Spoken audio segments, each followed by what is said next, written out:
Welcome to the 18th round of WTSS Season 7. We're at the Talladega Superspeedway in Alabama, the only superspeedway track that comes on the WTSS calendar. This is our third trip to this historic superspeedway, and we've seen many close finishes, including the closest finish in WTSS history just here last season. Alex Bignacco picked the best time to make a move and draft his way all the way to the pole, and alongside him in a tribute car to the Intimidator is Mitchell Carter in the 69. Championship leader Ryan Reed still barely escaped last week with the point lead, but extended slightly over Jeff McLennan. It's all about timing your runs at the right time and figuring out who to work with, who's going to bring you out on top at this fabled superspeedway.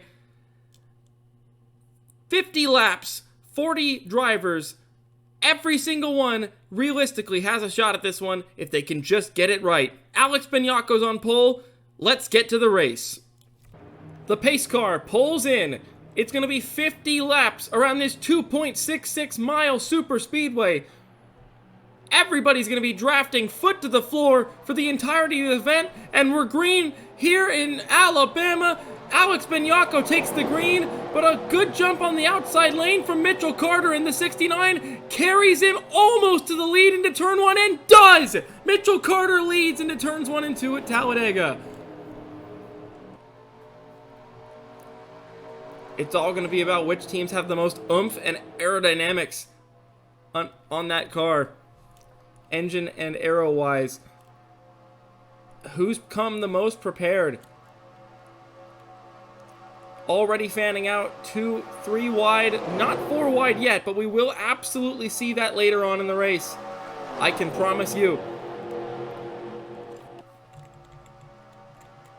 And as we come to complete the first lap of 50 here at Talladega, James Gibson is making his presence known at the front of the field, and he's going to lead the first lap today as they're 4 wide almost already in about the 15th position back there. And this track is so wide that 4 wide can work. Yeah, this isn't like your Daytona Superspeedway or even Atlanta where they have to like barely squeeze 3 wide sometimes. 4 wide can and will work. Yeah, I can feel the spirit of Dale.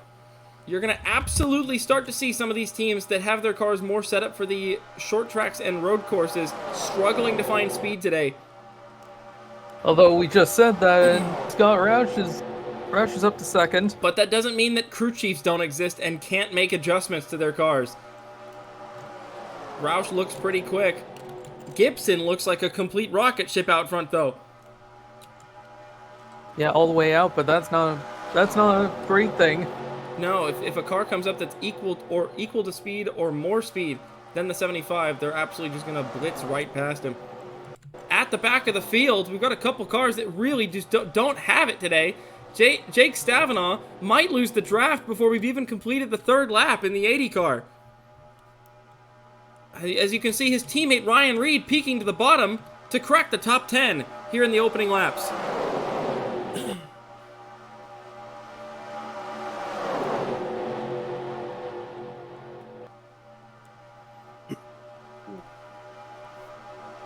Once you get the lead around here... They have not reeled Gibson in. No, they have not. Once you get the lead around here, you can sort of start to control the pack if you've got a good enough package and you know what you're doing with your wits about you. There is Bobby Frazier in the 96 creeping up to the back of the 75. It looks like he's going to be able to put up a fight. Look at Ryan Reed. Just when you thought there could possibly be a track type where he would struggle at, they have tuned that 90 car up straightaway speed wide, all the way down the back straightaway, and he's approaching the lead duo for the point. As I see a second car starting to drop off the back of this field, that looks to be the Roberto Crown Jr. machine in the 46, joining Jake Stavanaugh.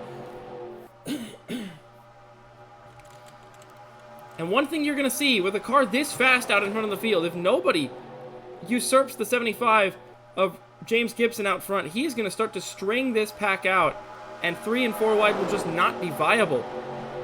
And you'll just have to try and follow in line and keep up with the race leaders. They are 4 wide into turn 1. Tristan Wilhoit all the way up to the top as the 2 Rocket Atkinson teammates and last week's winner, Daniel Giroux, flew underneath.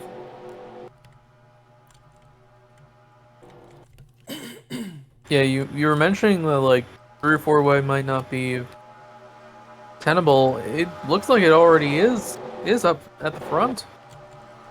Yep, the straight line speed of running in a single file line on these super speedways is absolutely the way to go.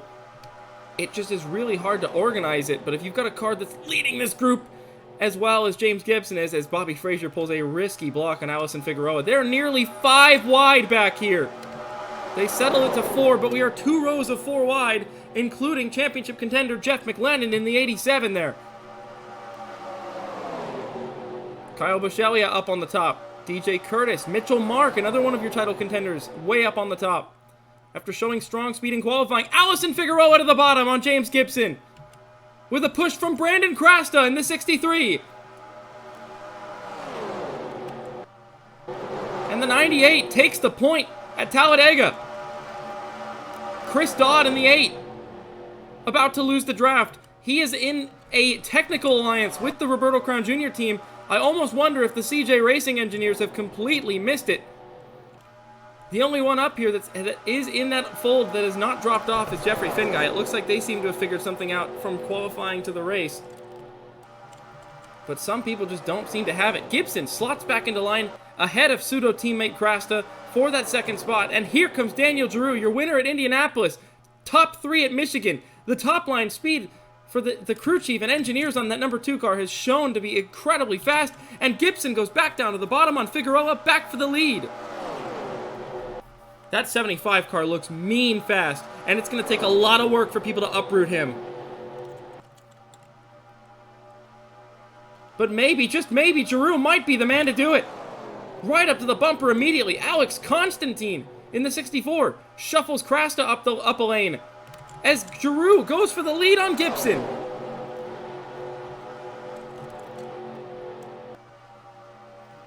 He's got no help though. So even though he's got the inside line and is gaining because of the corner radius on Gibson, on the exit here, James is going to have the preferred line and the straightaway speed with that help from Allison Figueroa back around the outside. You see him pulling ahead as they head down to turn number 3.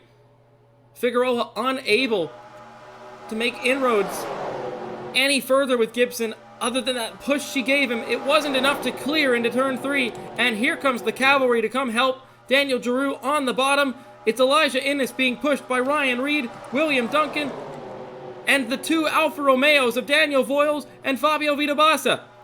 They're starting to pack back up at the front of the field as they're 4 wide at the tail end of the top 20. Yep, they got Gibson off of the bottom lane in the front, and now everything is coming back up to the front. Like I said, Gibson not leading is going to allow these guys to pack back up, but Giroux still has no help on the bottom, and Figueroa giving that arrow push from the back of the 90, from the front of the 98 to the back of the 75, nearly gonna clear. Gibson can't quite get ahead into the corner though. Oh man, look at the sea of red on the bottom lane there. Vitabassa, DeMax, Finguy, Smith, all there. And a fuel system issue on the 7 of Ryan Bolden. That's gonna kill the straight line speed on that 7 car, and in a race where he absolutely could have hoped that this could be the one where he could make up for all the bad speed that team has had this season. He won't even get a chance to try, as that car has sputtered its way to 175 miles an hour and is holding up many behind, including the most affected being Mitchell Carter in the 69 car. Daniel Giroux has cleared for the lead on James Gibson while all of that was taking place. But DeMax is down to the bottom. Eugene DeMax immediately cuts to the bottom to try and get Giroux now. But as such, Gibson might find a hole to go straight back down to the bottom here in a moment's time. But he chooses to stick with Giroux. He feels like his car and Giroux's car are going to be that fast, and stays with him on the top. No help on the bottom for Eugene DeMax until Daniel Voiles comes down to give it. Giroux clears into turn 1 though to keep the lead.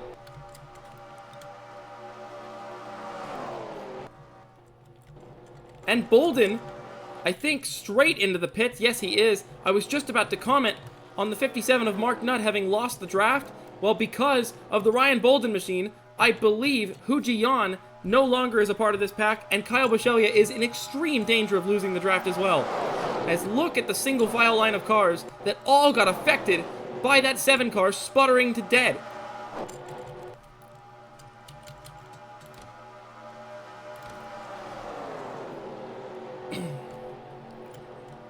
And no chance to make amends on a bad season so far for Ryan Bolden, as his car did not give him even the chance to do so while he was running tail end of the top 10. Voiles puts his nose underneath Eugene DeMax with a push from James Gibson. Gibson goes for broke on the bottom by himself, but I don't know if that car's got enough oomph in it by itself on the bottom. No, he does not.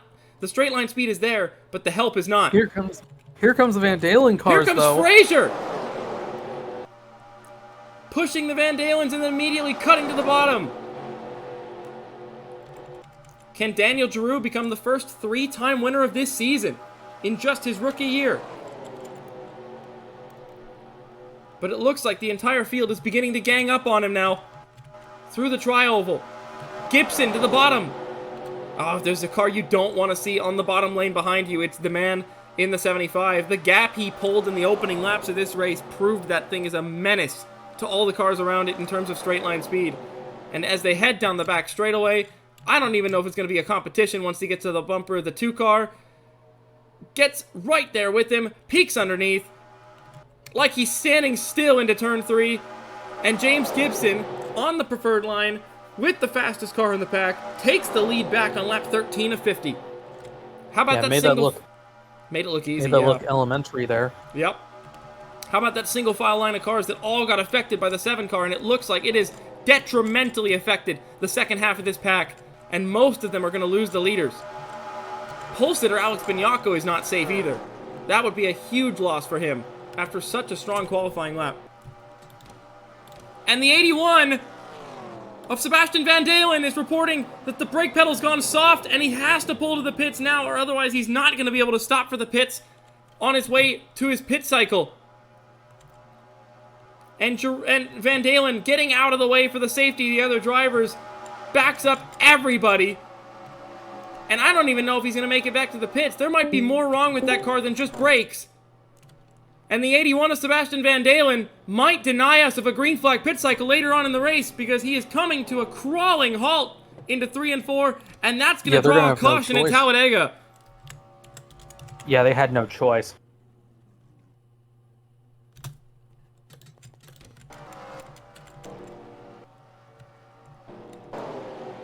They're going to race him back here. A majority of the field have already crossed the line and are slowing up to get in their correct positions. But the leaders are racing back. Giroux versus Gibson still out front. Giroux led at the line, but Gibson on that bottom lane coming back at him. These two are so evenly matched. I think it's going to be between these two for the rest of this race, barring some adjustments in the pit cycle. Vita Bassa goes for broke on the bottom with a push from Chris Louviere. Coming to the caution flag, can't quite sneak underneath Gibson. And at the yellow, give the lead to Daniel Giroux, who takes the caution. Yay. That was quite a late block by Gibson. Thankfully, that worked out. It was probably a little closer than he wanted it to be.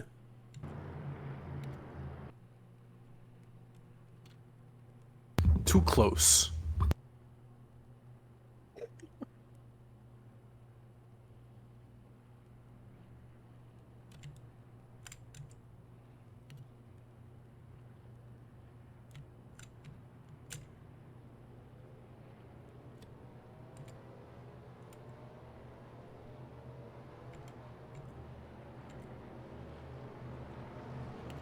And man, oh man, this now basically guarantees we're not going to see a green flag pit cycle today.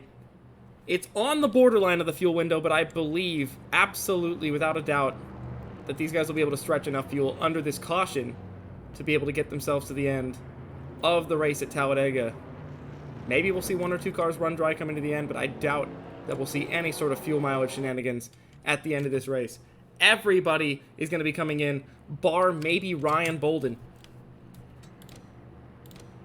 And Bolden will take the wave around to get back onto the lead lap, and possibly back into this thing, actually. That was That might be the most crucial thing about this entire caution, is that Ryan Bolden is going to get back into this race, I think. And Van Dalen also, very luckily, stays only 1 lap down. The pit lane can be dangerous on a super speedway, even though it's super wide out here. It's all everybody jostling for position into their stalls, out of their stalls, because of how much positional changes happen during the race. Contact can just as easily happen in the pits. Oh, and there it was. Almost. That was almost catastrophic. It was just a slight tap between the 26 of Teskar and Daniel Giroux, but it looks like they got away without a single scratch on their cars. And as everybody escapes the pits, some people took 2 tires, some people took none. James Gibson leads out of the pits in the 75. As we have a bit of a stack up here, as I think the 80 of Jake Stavanaugh and Mitchell Mark and Roberto Crown Jr., 3 of the cars towards the back half of our field, have all been involved in a collision at the end of the pit lane, with the worst affected being the 80 of Jake Stavanaugh, who they are still struggling to get that car refired as they've pulled him back to his stall. James Gibson leads Chris Louviere, Daniel Voiles, Jake Stevens, and Bobby Frazier, the top 5 at Talladega. Let's get back to the restart. The pace car pulls back in through the tri-oval. It's Gibson ahead of Voiles, Louviere, Stevens, and Giroux, the top 5. Sebastian Van Dalen lapped down on the inside lane. Jake Stavanaugh still trying to catch up to the back of the field, not going to get there in time, so he'll be way at the back a couple laps down. We're back underway at Talladega, and let's see if any of these teams were able to make some positive adjustments to some of these cars, or if any of these teams should have just let their cars be in, not touch the setup. Straight off the bat, Van Dalen seems to be getting up to speed a little bit slow, but it doesn't look like he's off the pace. That car's not damaged, remember. It was just they needed to change the brakes out on that car. So obviously, just getting up to speed a little bit slowly might just be a side effect of having no help on that inside lane. Down the back straightaway, into turn 3. Voiles aims to the bottom, actually takes it from Gibson underneath, and nobody follows the 75 up on the top. Give the lead to Daniel Voiles on the exit of turn 4. Almost immediately, Daniel Giroux thought about almost making it 4 wide there for the lead, but he cuts underneath Louviere before Chris has a chance to go for the lead. And Giroux now enters the 2nd position as we complete the first lap on the restart. And Jake Stavanaugh was literally was literally 5 seconds away from catching the rest of the pack.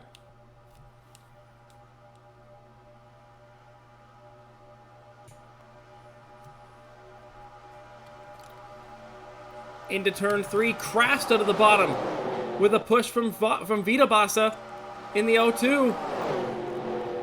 Joining up with the lead 3 as Gibson continues to have no help on the top. Not a soul is interested in pushing him back to the front right now.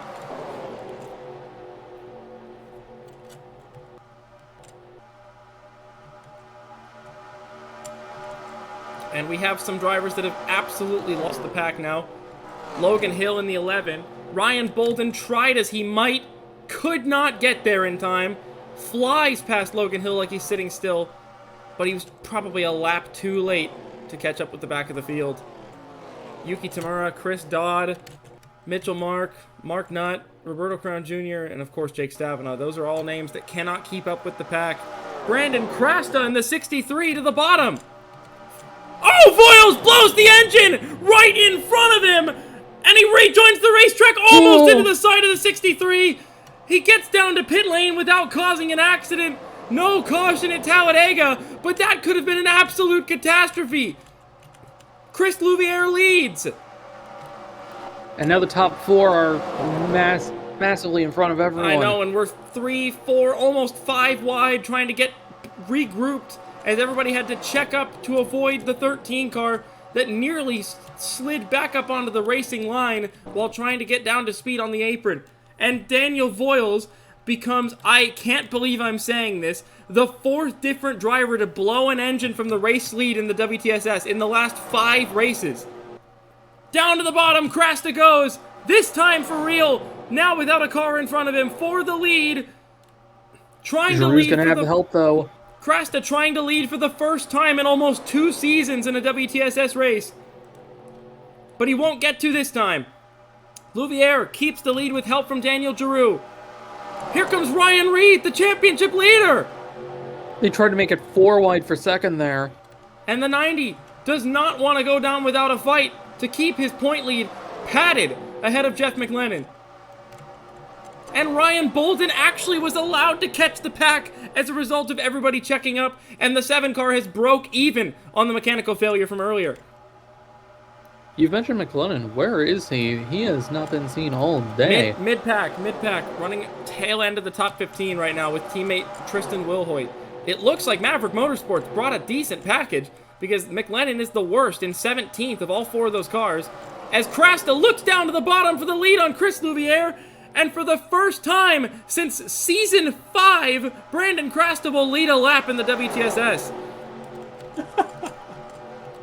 4 wide for third. Scott Rouse to the bottom. If there's a driver that wants nothing more than to win at Talladega, it's this man right here. The hometown boy trying to just win a race in his hometown. Cuts to the bottom. He's had 2 heartbreaking losses already this season on 2 different short tracks, but on the high banks at Talladega, he's going for the lead, and for only the 3rd time this season, Scott Roush is on the point.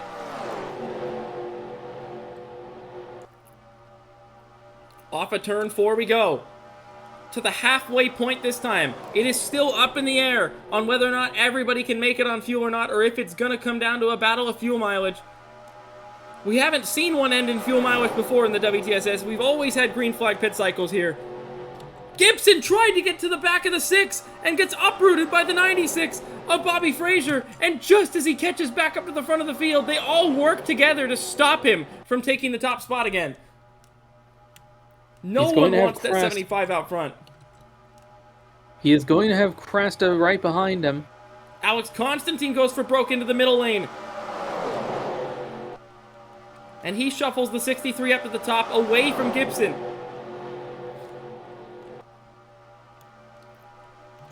And look at Ryan Bolden. No way.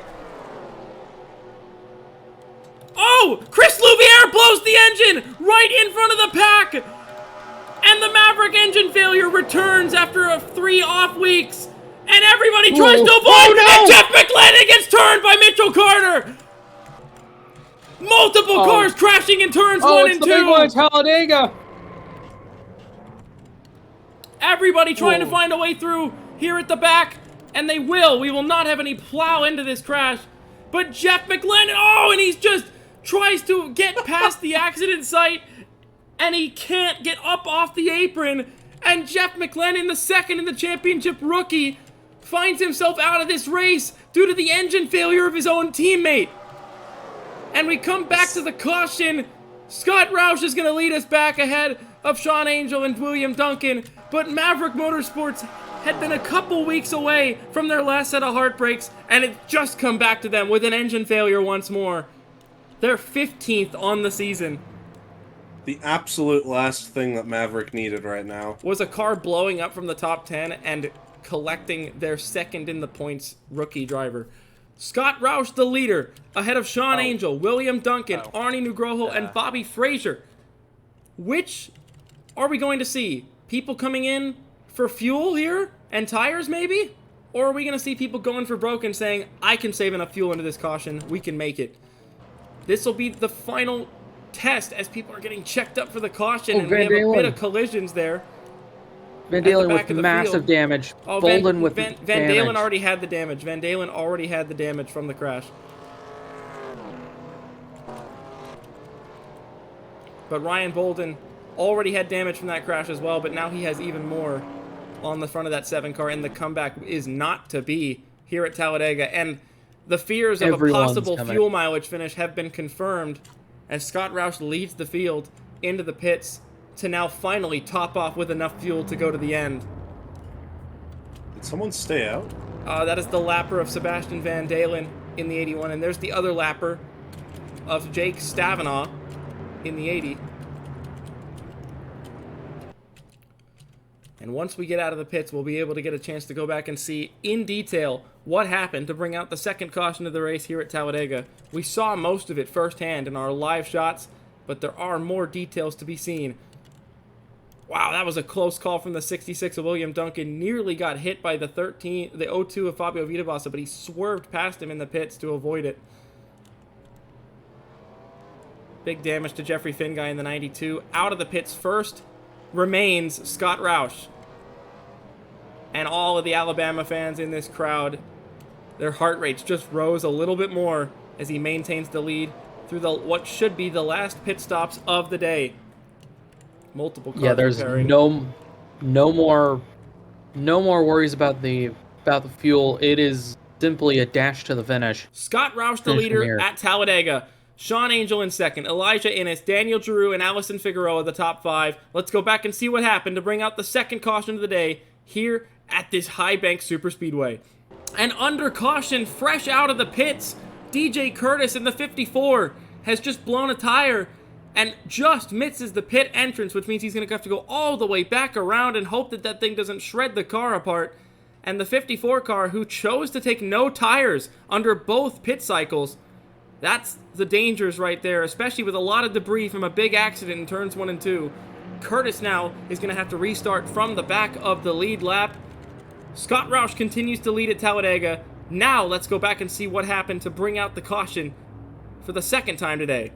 So you can see, coming into the tri-oval, the engine failed in the 83 while he was up on the top. He tried in vain to get down to the bottom and avoid a collision. He really did his best. Louviere did get down to the apron in time, but everybody was checking up. Carter just did not lift in the 69, and then Ray Takeda also had her foot still to the floor while on the flat of the apron, and that is what wiped out a majority of these cars as they were trying to get slowed up from that contact with Mitchell Carter. And then Jeff McLennan was trying to get back up onto the track, and they were moving up onto the banking once more, and he had nowhere to react. And that sends him from a damaged car limping around at the back of the field to one of the first DNFs of the race. And at Talladega, Scott Roush leads in front of the home field, while the championship picture just got widened back up in favor of Ryan Reed. Let's get back to the restart. The pace car is about to pull in at Talladega, and we just got report over the radio that the 17 of Tristan Wilhoit has also lost an engine, and just when you thought the Subaru engines couldn't get any weaker here at Talladega, 2 of the 4 Maverick cars have gone up in smoke with 20 laps to go at Talladega, and now there's real questions if the only one remaining in William Duncan can even see the checkered flag. Scott Roush is going to come back to the restart with Jake Stavinaugh, the only lapped car on the inside, with Sean Angel. And while the 17 of Wilhoit limps his way back to the pits, and I believe he will make it back to the pits, so we will not have to delay this caution and restart any further, Scott Roush gasses it up, back underway, with 19 laps to go at Talladega, and it is going to be an all-out sprint to the finish between the best in the business around this superspeedway.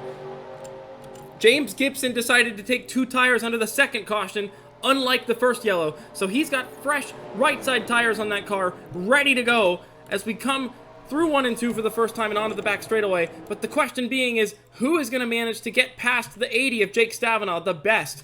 And who is going to be the ones getting their races ruined by said car? As Daniel Giroux looks to be rookie in experience, has put him up right in the back bumper of that 80 car as everybody funnels past on the bottom lane. And I say rookie experience, here comes another one right behind with Alex Constantine in the 64. And just when you thought it couldn't get any worse for some of these drivers trying to navigate traffic, a lapper being in the way with just 19 to go at a super speedway is not something you want to see out front. James Gibson from 15th is up into 7th position in 1 lap on that restart. And the 75 looks wicked fast. I was trying to figure out why the 66 was dropping back. There's damage. Yes, that was that contact in the pits. I didn't know if it was damaged or if it was a close call. It looks like it was slight contact in the pits for William Duncan. And the effect is substantial. And the 46 of Roberto Crown Jr. is reporting vibrations inside that car, but says he thinks he can continue on with driving for the time being. And the tire rub on the 66 has been too much, and they have to come in to pull it off, and Maverick Motorsports has a complete write-off at Talladega. There's nothing to write home about for that 4-car squad. Bobby Frazier to the bottom 3 wide. I don't even blame him. Scott Roush is about to get ganged up on here at Talladega. The home crowd is about to be sorely disappointed at the fact that no one is helping him down this back straightaway. Brandon Chrasta tries to come up to the back to defend Roush from Frazier, but the 96 peeks underneath, clears the 63. James Gibson approaches fast. He comes up now to be the one behind the 96, and Bobby Frazier leads at Talladega, coming to 16 laps to go. Look at Wong Zawat. Whoa! Oh my. Almost hooks the 4 of Eugene DeMax, but barely gets out of it. Look at Yuki Tamura, the driver who had no speed earlier on. Lost the draft on merit, whatever adjustment they made, whether it be grill tape or the angle of the spoiler or anything that they could have fiddled around with on that car in the pits. Tamura's car is so fast it can barely breathe. Down the back straightaway we go. Gibson now to the back of Frazier. But I saw Yuki Tamura's car crack 204 miles an hour on the run into turn number 1 just now. And whatever adjustments they made to Ryan Reed's car have gone in the wrong direction. And the championship leader is dropping down the order. 3, almost 4 wide, as Bobby Frazier tries to block every lane on the track at once. Here comes Arnie Nugroho, trying to go 4 wide to the bottom for second. No cigar, keeps along the rear bumper of Chanarong Wangzawat. And now, it's a Ford party at the front of the field as Yuki Tamura joins. Allison Figueroa is here. Alex Constantine is trying to lead a charge of single-file cars to gain up with this lead pack as Wangzawat looks to the bottom now with that push from Tamura with 15 laps to go to try and take the lead at Talladega. And if there was ever a racing style that was more foreign to a touring car driver, it's Superspeedway racing. But Wangzawat prevailed at a dirt track in his first ever time there, and is trying to prevail at a Superspeedway as we come into the tri-oval. Yuki Tamura noses ahead now with the push from James Gibson, and Tamura now leads, coming to 14 to go as this pack starts to reform, with Daniel Giroux not looking completely out of it if he can just stay up with these guys. Yeah, he's gonna need to stay back in line. They are already back up to this pack.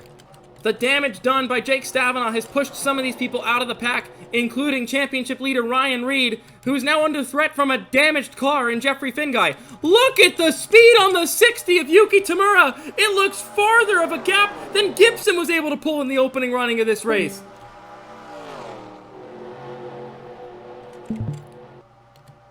Oh man, they're gonna have to gang up on that 60 car. She looks wicked fast as they come down to the tri-oval once more. And that's going to start to string everybody back out again. Gibson still feels like a car that can absolutely challenge that 60 car, though. People just keep shuffling him up to the top before he gets a chance to do it. Tamura can only build that gap out so far before they start to freight train runner. Oh, I just watched Scott Roush go from the 3rd lane to the bottom to try and get ahead of the 64 of Constantine, but I think it was too little too late to get ahead of the 64. Nugroho to the bottom. No, Roush did. He pulled it off. Constantine did have some overlap, but I think Roush just had the straight line speed. Absolutely, with a drafting partner in tow. Here comes Bobby Frazier back to the bottom. No, and if working together means that you're going to beat Yuki Tamura, then working together is what you're going to have to do, boys. At the front of the field, the 60 car looks untouchable right now. Whatever adjustment they made to that car, I'm sure there's going to be plenty of teams and engineers out here trying to figure out what they did when that car actually lost the draft on merit in the opening running of this race. Yeah, the problem with Superspeedway racing is that the people in the back tend to start rat racing each other like crabs in a bucket. They just keep pulling themselves down. Frazier wanted to go for it there, but Nugroho was not having any of it. He says, let's catch the 60. Frazier, though, wants to be the one to catch the 60. It's all about selfishness. Who is the most selfish is going to win this race. That's all it is on Superspeedways. And it's 11 to go. At this point, your friends are where you find them. Frazier to the bottom. Nugroho's got no help. Now Gibson in the 75 is going to be the one to give that arrow push to the back of the 96. Lap traffic is going to be a factor in this race. We are going to encounter the Aiden Shepard and Shrimp Angrit's machines before it's all said and done. Is Gibson going to try and peek below the 96 down the back straightaway here? I don't know about it, but he does not find a way through. Through 3 and 4 we go. Now I think this is the moment where Gibson's going to peek, if he can, but I don't see anything so far. Hey, Roberto.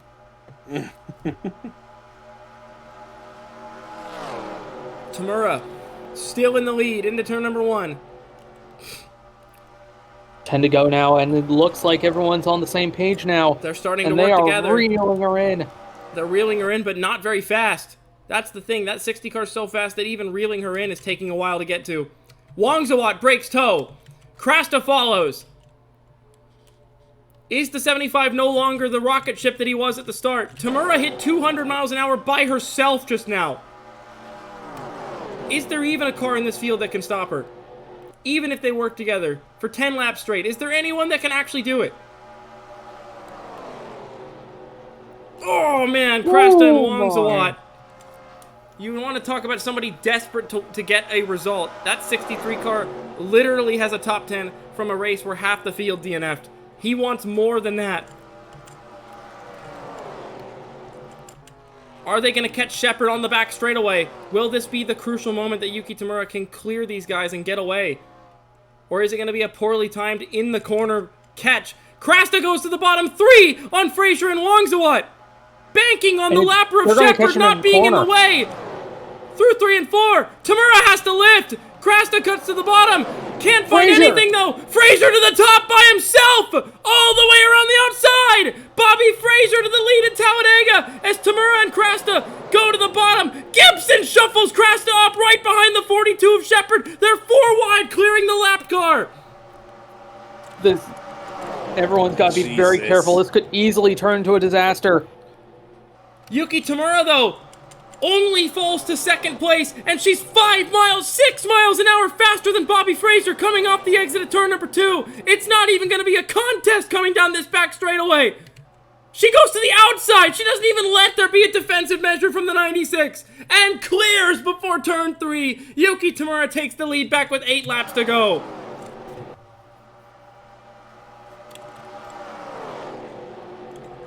She just gave them an ounce of hope for a second there, but she didn't get held up long enough. Chrasta's plan to pin her behind the 42 did not work. Yeah, but she's going to have to deal with that again with Shrimp one Angrit's. more time before this race is over. She's going to have to clear one more lapper and hope that it goes better or about the same as what just happened there. And at the same time, hope there isn't a caution because just as easily it could happen, yeah. Back straightaway. This looks to be about the similar proximity to how they caught Aiden Shepard. Wongzawat to the bottom. Curtis to the bottom. They're not catching Angrit's as fast. DJ Curtis had a tire go down under caution. He's all the way back up here now. They're going to catch him in the tri-oval, I think. This will be an awkward spot, but I don't know if it's going to be too awkward for the 60. As she goes down into the tri-oval, Angrit's checks the 60 car way up, just like in 3 and 4 earlier. Curtis tries to cut to the bottom, gets underneath the 60. 4 wide into turn 1. And they've all ganged up on Yuki Tamura, trying to shuffle her up off the bottom. DJ Curtis leads at Talladega. And the next spot she's going to have is going to be in 4th. Curtis does not have the straightaway speed. Here comes Chrasta to the bottom with a push from Sean Angel. Gibson's going to try and fill that hole before Tamura can get down there. And he will. Have they just successfully shuffled the 64 enough back to have to work for it now? Gibson goes to the bottom 3 almost on Angel. Here comes Scott Roush in the 6. He's back into the mix now. And it's going to start packing back up with that 60 not leading. Chrasta looks quick though. And Angel looks like he was just in the right place at the right time, but does not have the straightaway speed. Curtis is going to clear around the outside, and you don't want to give that 60 a clear shot on the outside. We saw what happened earlier. especially with Angel being the leader on the inside lane. Frazier, Constantine, DeMax, Innes is up here. Oh, Yuki Tamura's gonna clear Sean Angel around the outside on the exit of 4. Here comes the 60 car. Unreal run. Curtis covers it off.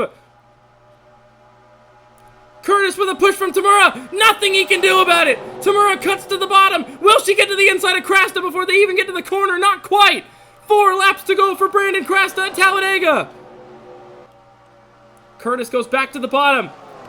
How easy does Tamura pull it off down the back straightaway?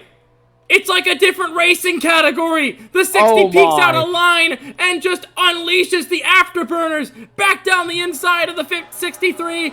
Yuki Tamura takes the lead back as we come down to 3 laps to go this time at Talladega. And I don't think there's anything they can do about her now. I don't know. I think the only car in the field that has a shot at keeping up with her is Chrasta, but they're going to have to work together. He was the only car that was able to gap once they got ahead of the 60 car. And now the entire field is the aspect needed. And now the field behind them is jogging amongst themselves. Yes, they are. And Gibson, Crasta's biggest helper, stuck in the middle of the top 10 now, up on the high line. Frazier, surely he's just going to go back to the bottom and try to go for second again. He is. I almost wonder if they've accepted their fates. I almost wonder if they know there's nothing they can do and it's all for second place now. Chrasta blows the engine, coming to 2 to go! Oh my god. And if he had been in the lead, it would have been an absolute heartbreak. He can almost be thankful that he didn't have a chance to hang on ahead of the 60. And into the pits goes the 08 of Wangzawat, who might have just come up dry on fuel. I'm not sure about that though. As we come to 2 to go now, across the line, Yuki Tamura ahead of Bobby Frazier, and a monstrous gap back to 3rd place Arnie Nugroho as the 63 checked everybody up coming into the tri-oval. And in a race that was advertised to have such a close finish, we may just have one of those ones where no one is able to affect the leader. Coming through 3 and 4 to the white flag this time. Tamura in the point, out front, the top 5 unchanged right now. White flag for Yuki Tamura, 1 lap to go at Talladega, and I think if everything inside that engine, inside that car, holds up for just 1 more lap, there's nothing that anybody can do as they fight for second behind her.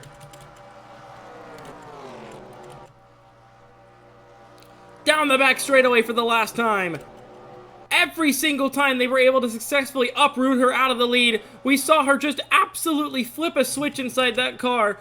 Like DRS in a Formula 1 car, flies past 4 or 5 miles an hour faster than every other car around her. Whatever adjustments they made on that 60 car in the pit stops, if it fits within the rulebook, that crew chief deserves to be in the Hall of Fame of all stock car racing, because Yuki Tamura just absolutely unleashed 20 extra horsepower, it feels like, to go out to the front and become untouchable and win at Talladega! 2 races in a row for Yuki Tamura after somewhat of a drought for her. This is come back to the Yuki Tamura of old. She won at Martinsville. Where in the world did she come from? And she's pulled off the win at Talladega. And an oil leak for Sean Angel coming to the finish line came too late to cost him a top 5. And Yuki Tamura, that pit stop adjustment won her the race. I have never, ever, ever seen a car have that much of a straight line speed advantage over the rest of the field. But whatever they did during that last pit cycle, if it fits within the rulebook, like I said, that crew chief deserves to be in the Stock Car Hall of Fame. Because that car was 6 miles an hour faster on the straights every single time she got the chance to use it. Yeah, we were thinking Gibson was going to be untouchable, and Tamura just made Gibson's run in the start look like child's play. It's like that is nothing short of miraculous, because I remember her earlier in the race being off the pack. She lost the draft. Yeah. I don't know how they did that. That was definitely not legal. And a week after losing all of that buffer she gained in the points from that win at Martinsville, a terrible night in Myrtle Beach, gets made up for with a dominant victory in the last 10 laps at Talladega. Nugroho, Demax, Frazier, Angel, Roush, Curtis, Bisceglia, Gibson, and Figueroa the top 10. Constantine Innes, Vitabasa, Gion, and Giroux, your top 15.